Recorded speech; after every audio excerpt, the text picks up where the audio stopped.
Hi, my name is Ashley and I'm a mom of two little girls. I have a 5-year-old named Kylie and I also have a 3-year-old named Mia. So as many parents of young children, especially toddlers, can attest to, there are many moments throughout the day where your child completely loses it. They go into full-on meltdown mode simply because they got the pink cup instead of the green cup. Or maybe something unexpected came up in your schedule and it just completely threw them off kilter and the rest of the day was just downhill from there. And you may have found yourself wondering why. Why on earth does this matter so much to this tiny little human being? And you know what? Dr. Montessori knew why. She was a woman who was far beyond ahead of her times, and she had the answers to a lot of things that are actually now being confirmed by modern day research, which is super cool. And one of the things that she discovered about child development was this idea of sensitive periods. And that is what we're going to be diving into today. So from one busy parent to another, let's take a look at your young child's sensitive period for order and 5 different ways that you can help to support that sense of order in your Montessori home. So I think it is definitely an understatement to say that Dr. Montessori spent a lot of time observing young children.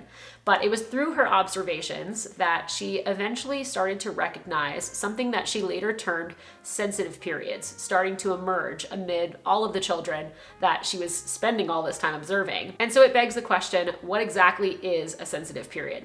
So in simple terms, we can think of a sensitive period as a window of opportunity, a small little chunk of time in a young child's life when they are drawn to learning a certain skill or concept. It's almost like this intense urge that they have that they're not really even aware of, but it exists and it draws them into wanting to learn and master this particular function or understanding of something about the world. And so she identified a couple of different kinds of sensitive periods, just to name a few: the sensitive period for movement, language, order, grace and courtesy. There are a whole bunch of them, even one for a child's interest in small objects. So I actually have an entire video dedicated just to these different sensitive periods, which I will link down below if you're interested in learning more about them. But for today's video, we're going to be taking a deeper dive into just the sensitive period for order, because it is a big one, especially for children between birth and age 6. So as we first begin to consider this idea of a young child having a sensitive period for order, for many people, this may actually feel really counterintuitive because traditionally kids are seen as really messy, right? It's, a sense of order is something that they don't master until they're a little older. And maybe for some kids, it never happens at all. And it's actually the sense of order that they have that causes them to have meltdowns over the pink cup versus the green cup, or to completely lose it when something unexpected happens in their normal, typical, expected routine for the day. And so I think it's really important to start off with the recognition that this sensitive period for order goes a lot deeper than just our traditional ideas of orderliness and tidiness in our homes. It is very different for a child than it is for an adult. I know there are many of us out there, especially as Montessori parents, a lot of us tend to be very neat and orderly by nature. I think that's what attracts so many of us to the Montessori approach. But for kids, again, it is very different. And to help highlight this, I just want to read a quick paragraph to you from a really fantastic book called Maria Montessori, Her Life and Work by E.M. Standing, where he actually goes into this idea of the sensitive period for order. And it's just a really succinct description of how it's different for children. It reads as follows: the adult's love of order in his environment, when it exists, is of a different nature from that which possesses the soul of the small child, and springs from a different motive. We like to live in an orderly environment because it ministers to a sense of comfort in us and aids our efficiency. The housewife who says, "I must have my house in order," is by comparison only talking. But the small child cannot live in disorder. Order is for him a need of life.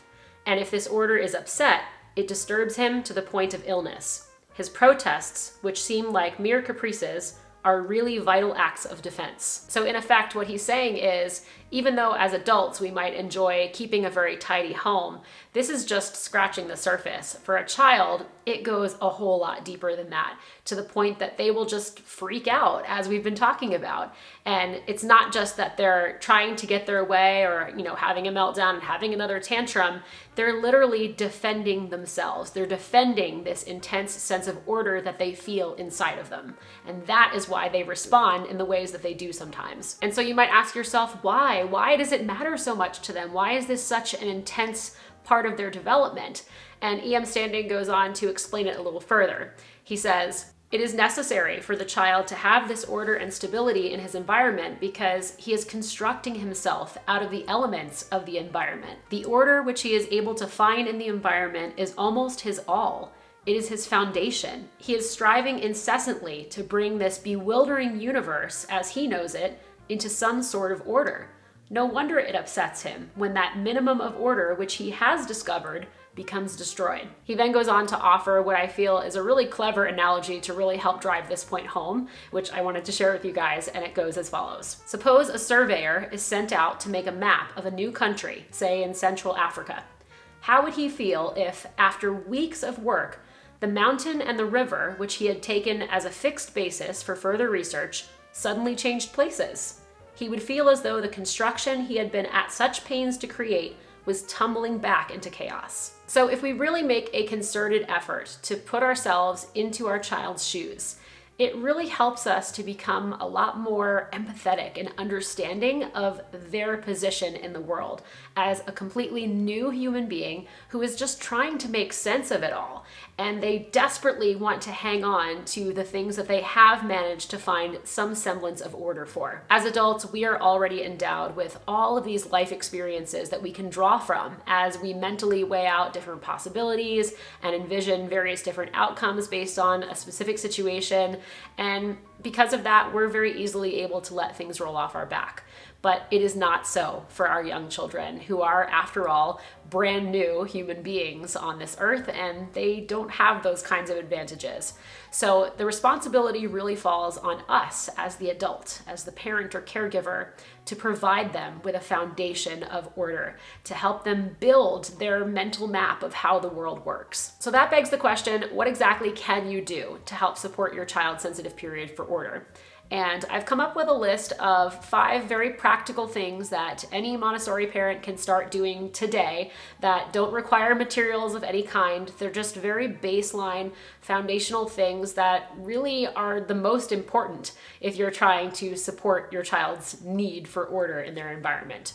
So the first one is to establish a rhythm to your day and to slow down. Now, when I say to establish a rhythm, I am literally referring to just like a rhythm and flow to your day, a general sequence of events. We're not talking about a rigid time schedule that must be adhered to at all times or else it throws everything else off, because while children are creatures of habit, that is too rigid for them. It creates stress for you and in turn creates stress for them when things don't go according to plan. Not to mention, young children have no concept of time whatsoever. That is way too abstract for them. So instead, what we want to give them is a nice flow, a nice rhythm with certain things happening in roughly the same order throughout the day so that they know what to expect next, right? Young children are creatures of habit. They thrive on this predictability and consistency. So let me give you an example. I'll use mine of what a flow to the day might look like for you and your young child at home. So let's say it starts out with waking up in the morning at roughly the same time, because ideally they're going to bed at roughly the same time in the evenings. So you're waking up together in the morning. Perhaps you have a little bit of snuggle time in bed when you first wake up. Eventually everybody meanders to the kitchen and perhaps you make breakfast together, depending on their age and how much they're able to help.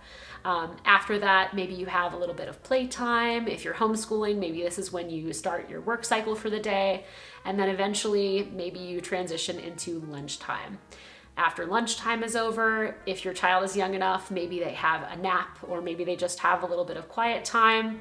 And then the latter half of the day consists of more independent play, more activities that you do together. Maybe you go outside to the park or to the library. Maybe you have an errand to run, but you're spending that time together. And then eventually this transitions into your dinner time routine, and then eventually the bedtime routine. Your child goes to bed, and then they wake up the next day and they experience this same sequence of events. So again, I just want to emphasize, it does not need to adhere to any specific times of your day. Although I think if you are consistent enough with this kind of a rhythm and flow, that you will find that the events typically tend to happen at roughly around the same times of each day. But it's important to not say, okay, XYZ needs to happen exactly at 11:30, because we all know that life happens and sometimes it won't happen at 11:30, and you don't want that one unpredictable thing that happens to throw off the rest of the flow to your day. You want to have some room for flexibility. So again, try to think of it as a sequence of events as opposed to an actual rigid schedule. And just a quick note for any parents who work outside of the home who are not with their child all day, you too can still establish a typical flow to your day as well. Your flow will just include getting ready for school or daycare, or maybe you have a nanny who comes over to the house or they go to their place, but you've got that morning routine happening, and then everybody transitions to work or school or whatever the main event of the day is. And then you transition to pickup and dinner time and bedtime, just like it would be if you were home. So you too also have a flow. Your flow may look a little different on the weekends, and that's okay. Your child can totally roll with the punches on that, but you definitely should still aim to be able to offer your child a sense of predictability and flow to the time that you guys do have together. The next thing that you can do is to maintain predictable routines with your child. So for this one, we're really zeroing in on the specific events that are happening in the flow of your day. So we're looking at setting up a predictable routine that your child knows how it goes because it's the same every day for your morning routine when you wake up. Or at nap time and bedtime, for example. That's a very common one that children tend to fall apart if they don't have some sense of consistency in the events that happen. So just to give you an example, our own bedtime routine in my family is we typically start dinner around 5 o'clock. We eat from about, 5 to 5:30, sometimes 5:45. After that, we start cleaning up our play spaces and other areas of our home that may have collected clutter throughout the day. We kind of like reset the house together as a family. And then we transition to getting our children ready for bed. So we get them into the bath, they brush their teeth, they get into their pajamas, we go into their bedrooms and we have bedtime stories. Our rule is usually 3 bedtime stories, and they know that because again, it's consistent every single night. And then we sing a song, we tuck them in, and then it's lights out for the night. And it is that same exact routine every single night for their entire lives up to this point. So it's not ever something that we struggle with in our home because it's always the same. They know what to expect. There really isn't much room for negotiation. With that said, we are flexible when things do happen. Sometimes we stay up a little bit later if we have a special event going on, but then we always get right back to the same routine once our normal schedule has been resumed. And so that is incredibly helpful for young children because again, they know what to expect. Something else that you can do to support the sensitive period for order is to offer your child limited choices throughout the day. And by limited choices, I'm usually referring to like 2 choices at most, A or B, and that is it. And the reason for that is because young children really just can't handle more than that. It leads them to decision fatigue very quickly. So they're much better able to make a decision when they only have 2 things to choose from. So for example, at snack time, it might be the pink cup or the green cup, as we talked about at the beginning of the video. Or it might be, do you want the blue plate or the white plate? It might be, do you want an apple or a banana for your snack? Maybe it's, do you want to wear this outfit or this outfit in the morning when they're getting dressed?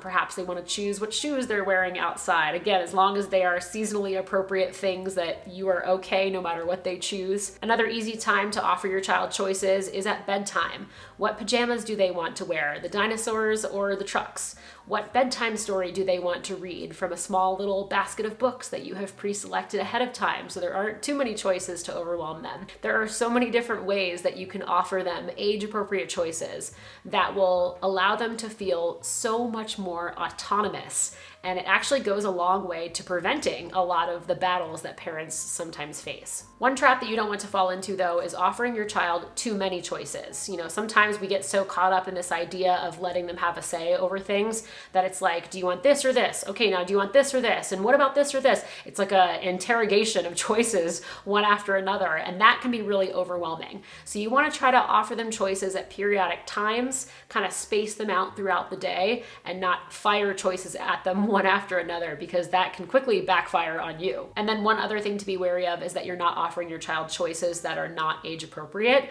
For example, you would not allow your child to decide what time they're going to bed.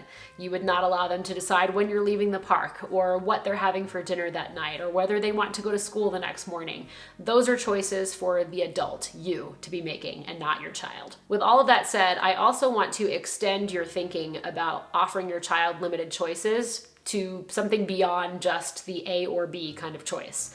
I want you to also be thinking about offering limited choices in your actual physical spaces around your home. So for example, in their play space, not having every toy that you own available at any one given time, but instead paring down to just, 6 to 8 of their favorite choices right now at the current stage of development that they're in, and putting the rest of them in storage, maybe doing some rotation periodically, but otherwise really decluttering and paring down to just the minimal amount necessary. This way, your child does not experience decision fatigue. They can very clearly see the options that they have in their play space. They can select what they want by themselves very easily. They'll play with it for a much longer period of time. They'll be more engaged and concentrated when they do. And then they're also much more easily able to clean it up when they're done. So really paring down that play space. And this also applies to other areas of your home too. For example, in the kitchen.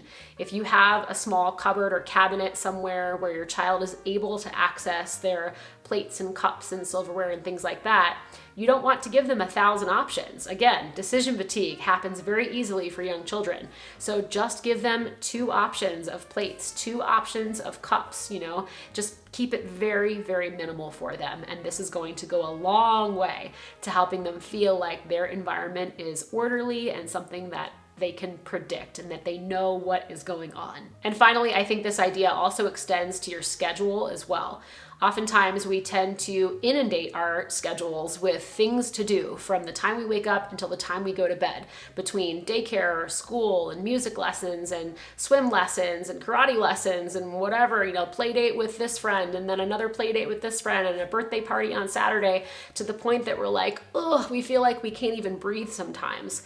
And if you feel that way, you can only imagine how your child must feel, being, shuttled from activity to activity without a single free moment to just think and play all by themselves, okay? That independent play is such an important part of their day that you almost want to make sure that you're building in time for that into your schedule. So think about offering just a limited number of choices in the various things that your child is doing on, a weekly basis, for example, and really trying to slow down that rhythm to your day and to your week for your child, so that again, they can actually get a breath and feel like, whew, okay, things have a routine here, and I know what's going to happen today. I know what's going to happen tomorrow. And again, it goes a long way to helping them feel orderly. Now, by making a concerted effort to offer your child limited choices throughout their day, in your physical spaces at home, and in your schedule, you're really freeing yourself up some opportunities here to get creative with the next tip that I have for you, which is to establish a place for everything and make sure everything is in its place. And if you've managed to successfully declutter and pare down to the point that you are able to offer a very reasonable number of limited choices, it should be fairly easy to find a place for everything. If every item in your home has a home somewhere on a shelf or in a cabinet, and that home is consistent for that item from day to day, then your child will always know where to go to find it when they need it, whether that be a toy or a plate for their snack. If it's always in the same place, our children feel so much better. And like I said, they'll be the first ones to tell you if something is out of place. So if you have not done this yet, this is something that I would definitely put some emphasis on trying to do, because young children really are able to thrive in environments that are set up in this way. And on that note, when you are doing rotations with your child's toys and activities, it's actually a lot more helpful to just single out the couple of things that maybe they're not paying attention to anymore and rotate just those things, as opposed to taking everything off of the shelf and replacing everything with something brand new from week to week.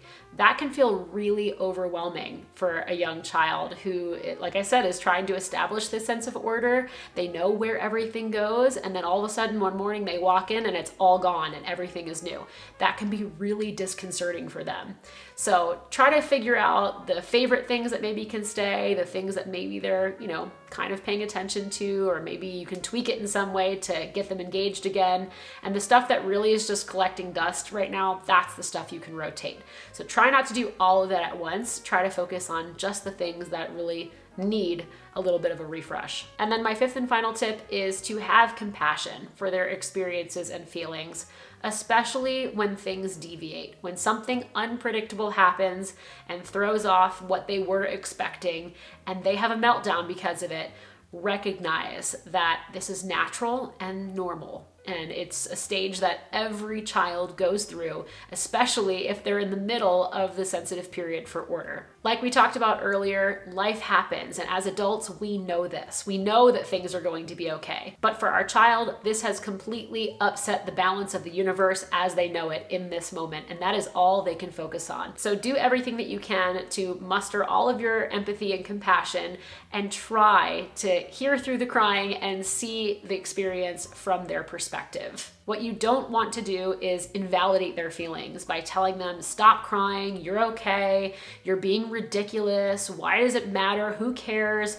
All of the typical responses that we want to say, because that's how we would respond to an adult who is reacting in this way. It doesn't make sense to our adult brains why someone should be so upset about the pink cup versus the green cup.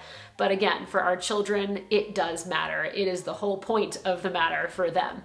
So don't invalidate their experiences and tell them that what they're feeling is not a valid emotion, because again, for them it is. Instead, what you want to do is to offer your loving and kind support for your child as they learn to experience these inevitable frustrations of life, and to learn that they can get through it, that it's going to be okay. They're never going to learn that if they don't have the opportunity to practice. So it's all we can do to really just hold space for them to have those feelings, allow them the time that they need to process, and then eventually realize that life did not end when they didn't get the pink cup. And you don't even really need to say or do anything special. Sometimes you don't need to say anything at all. You just need to remain there for them with your loving presence while they cry and get it out.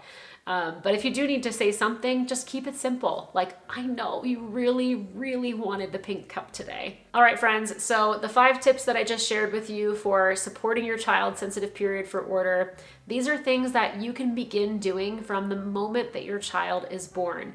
Starting with just the basics, establishing that rhythm to your day and starting to set up predictable routines. As they get a little older, you can start offering them choices. And actually, they can make choices even when they're babies, a lot earlier than many people realize.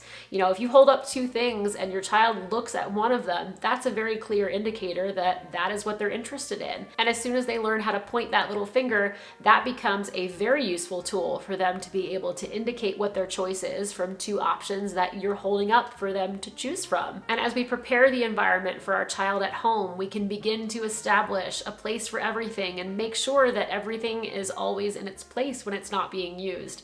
And when they cry about something not going their way, we can have compassion for their feelings.